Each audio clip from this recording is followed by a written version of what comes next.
everyone, I'm Sanjana. I'm Jay and Jay's Fireside Chat coordinator, and I'm here with Dave for another Fireside Chat. Dave, thank you so much for joining us. Oh, you're quite welcome. So first, tell us about your educational and professional Excuse me. background, the path that you took to get to where you are today.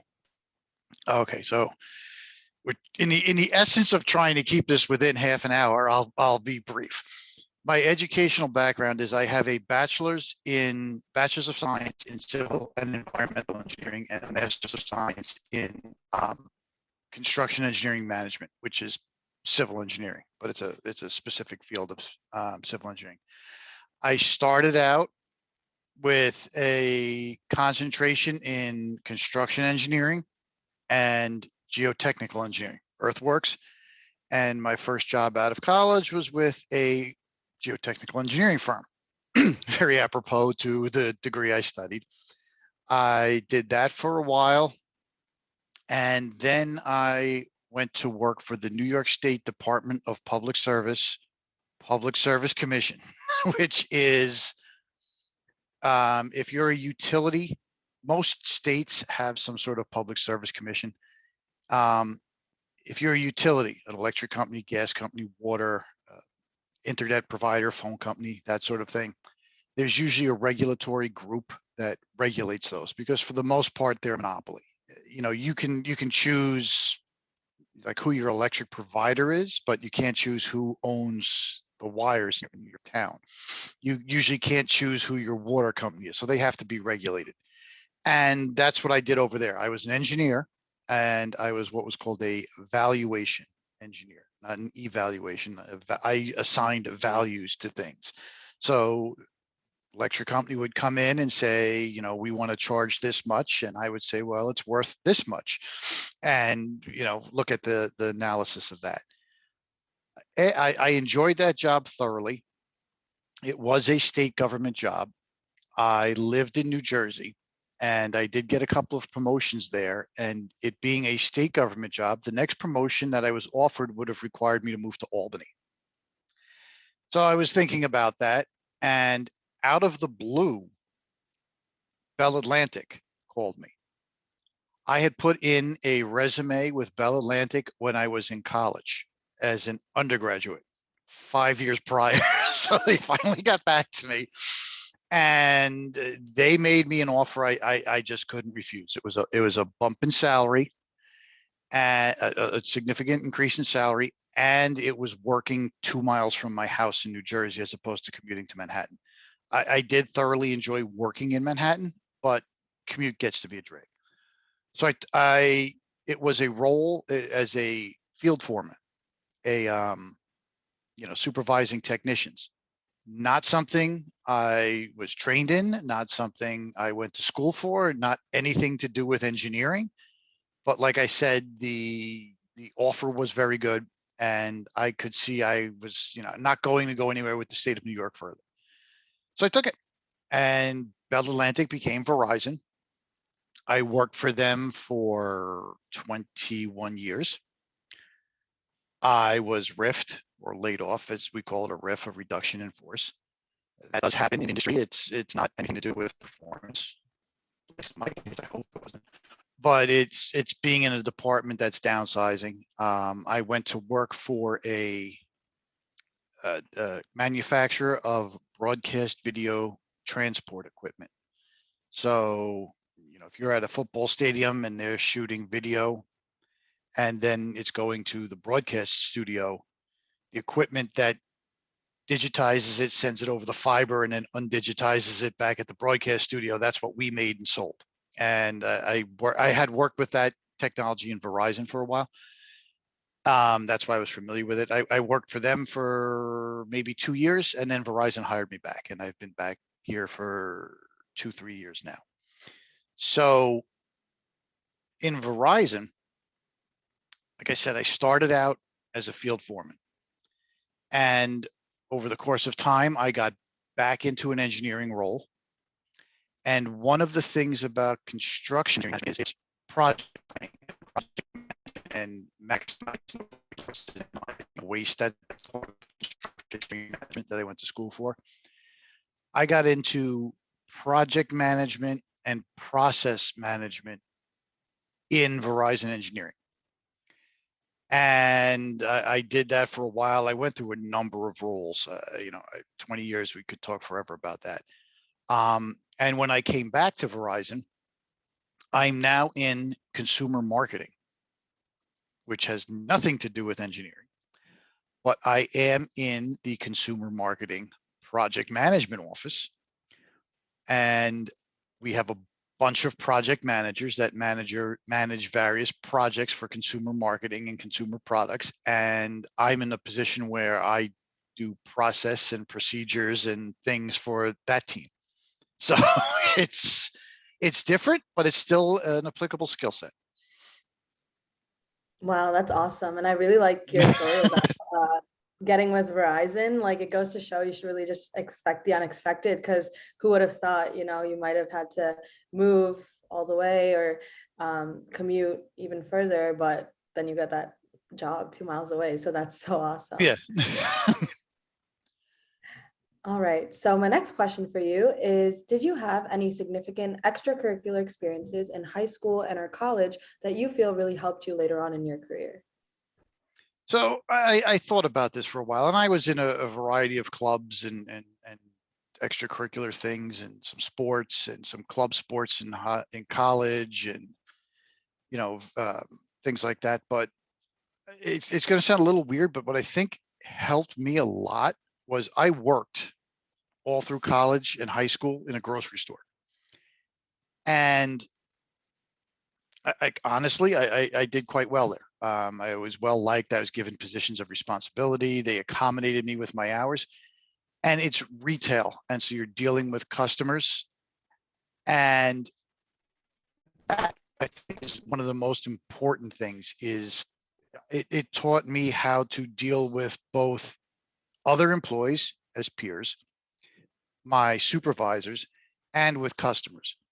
And it's those, I mean, some people call them soft skills, but it's those interpersonal skills. I mean, I have gotten ahead in my career and been given opportunities because it's going to sound a little, I don't want to say people like me, because it's not really that. I do have skill sets and things like that, but it's because you learn how to work with people, be helpful with people. That's one of the things. I mean, it's a little annoying sometimes at work, to be honest, but people will call me up and they'll say, I'm trying to figure this out and I don't know who to go to. And I know it's not your job, but I know you can figure out who to talk to get the answer I need. And they have a reputation, like I'll help people out, and they come to me if they need help, and I'll help people and I'll work with people. And I think that's a skill that you really need to develop, and if you want to get ahead.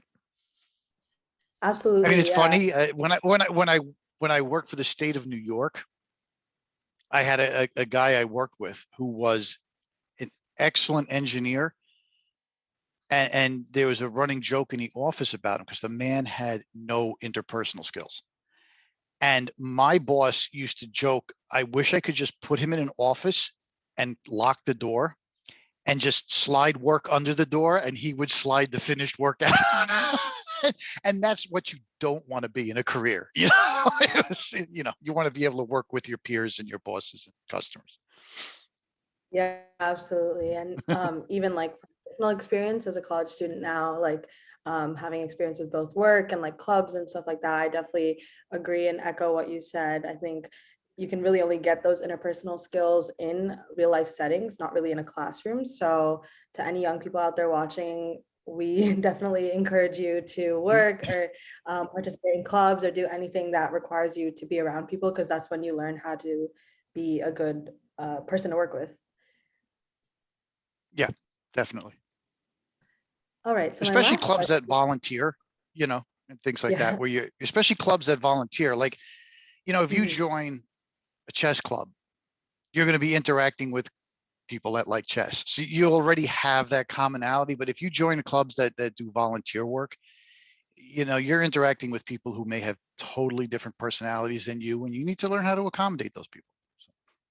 Yeah, that's true. Not everyone's always going to be like you. So it's best to Yeah. learn about as many people and how they work as early as possible, I feel.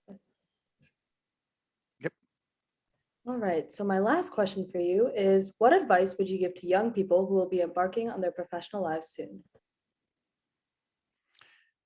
So don't get locked into what you think your career is going to be. I mean, I'm very happy with what I do. I do nothing outwardly pertaining to civil engineering.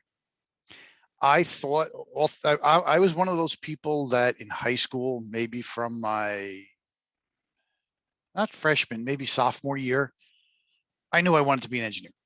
I knew I wanted to go to school for engineering. I knew, and civil engineering appealed to me.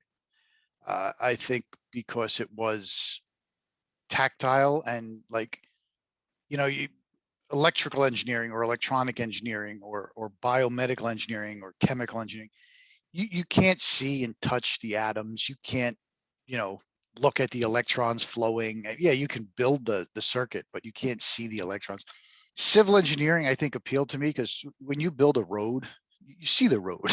You know, when you're working with concrete, it's a truck full of concrete. You see, you know, I think that's why it appealed to me because I am a not a visual person, but like I like to see what I'm working on.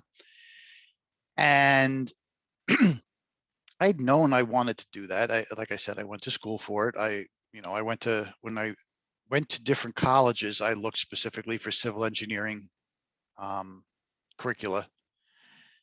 And when I came out, I was in earthworks and I did enjoy it. And it's just the career path I took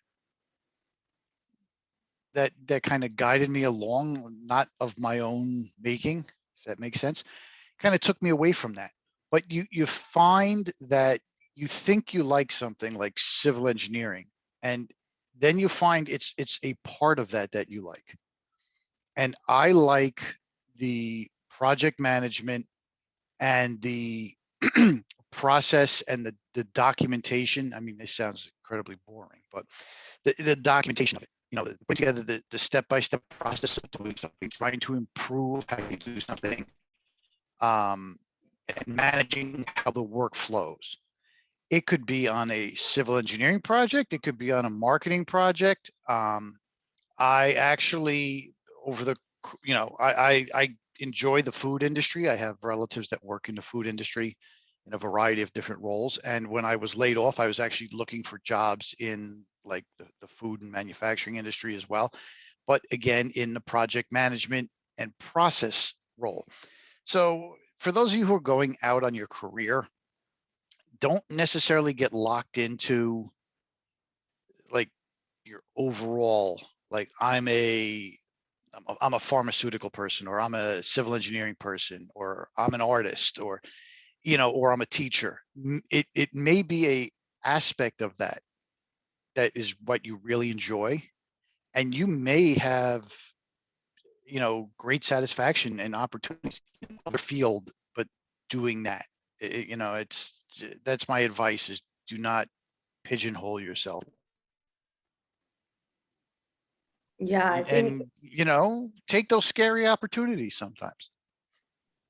no, I was just gonna say, I think that's a great piece of advice, and I'm kind of guilty of that myself, sort of feeling like I have like this one path that I need to be on, and like, you know, I need to do this, this, and this to achieve. But you're right, you know, it's best to keep an open mind and not stay locked in, as you mentioned. So that was genuinely a great piece of advice. Thank you. I'm sure everyone listening can take a lot from it. Yeah, and like I had a vice president once, and she started a rotational program within her group, and people who were high performers, there we go, me, got picked for this program, and you know, it was an honor you couldn't refuse. Like if you're SVP, or she's an SVP actually, if she came to you and said, you know, I've picked you for this program, and you're going to rotate into this different department, you really didn't want to say, no, I don't want to do that. That's just career suicide. And I went into accounting and finance and regulatory. I went into regulatory, even though I did have some regulatory background from working for the state. But I've made connections there that to this day, I still talk to those people for various things, and you learn stuff and you find it's interesting. So, when you have that, I mean, some people are embarking on their career and you're looking for your first job and you're trying to get your foot in the door. But when something presents itself, don't be afraid to like try it. Obviously, if you have if somebody's looking for a geneticist and you're a mathematician, you can't fake that. But if it's something that seems a little off from what you think your skill sets are, don't be afraid to look into it and maybe take it. You never know where it might Yeah, lead you to. that's also a great piece of advice. Thank you so much. And thank you for the session overall. It was really great. And as I said, I'm sure everyone can take a lot from it. I know I personally did. So thanks. You're welcome. And build your social network. That's very important. There's a lot of Absolutely. cliches about it, but you know, and if don't when you're trying to build a social network and you're it's better to help people without expecting anything in return. Don't be that person that's like you don't talk to people unless you need something. Offer to help. I mean, a lot of this became also because, like I said, when I worked for that, their name is Artel Video Systems. When I worked for that company in the interim, I was a key accounts manager. I was in sales, and I was also a solutions engineer. But we did go through a lot of sales training. And when you're looking at your career, you're selling yourself. And one of the things they tell you is, you don't go to a customer and say, "Will you buy this from me?" You say, "Tell me your problems, and I'll offer you a solution." And that's really what it is when you're looking for a job, when you're trying to put yourself in a career is, okay, what does this company need? What does this role need? And can I provide something that's useful to it?